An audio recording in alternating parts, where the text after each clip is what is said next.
The calf lived, sadly, not as long as I, and had as much decision in its end as I did in my start.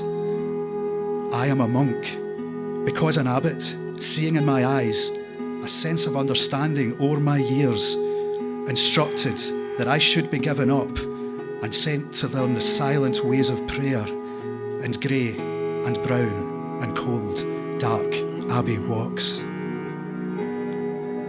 Before my second sleep, I would escape from blank recitals to the room of books, where pricks and points of colour brought to life the words that we were ordered to live by. Among those pages, I beheld my call as distant from and better than my kin. The art that called my wayward eye to flow was sense that moved as easily as air. It must not be that simple, I was told. The rules are more important than the work. And while I bowed and took their words as law, I sensed their fear of power as from God. For word of law to them was everything. It kept the abbot in his house of gold, and every novice living in the thought that one day such a life would be his own, if only he ignored his sense of self. I pricked and pinned and copied sacred texts, a line a day, the pigments dull and flat, until the moment came to decorate the words of God impressed on pelt of calf. And then I felt as if I were in charge. The choice was down to me to use bright tones, to turn the eyes to points upon the page, so the word was told, but under my control.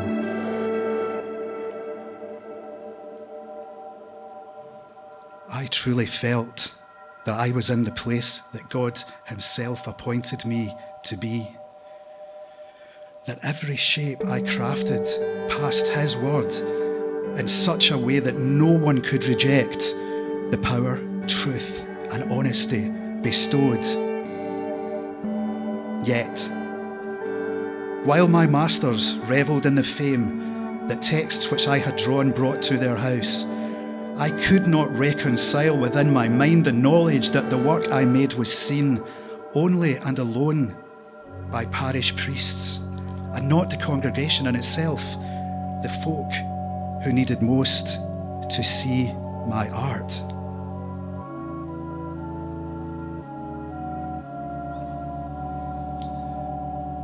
Kings and cardinals have made a much of certain pages that I came to make.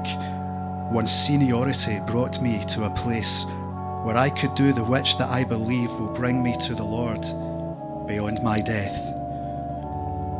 And yet, as I observe my life's labours as work to be collected, traded, sold, while I am told my only best reward is to be left to do the which I do, I find I cannot live a moment more without accepting that within my soul, I always had to do what I now will. The calf lives strangely furthermore than I, but had far less decision in its end than I have in my own. We are the page.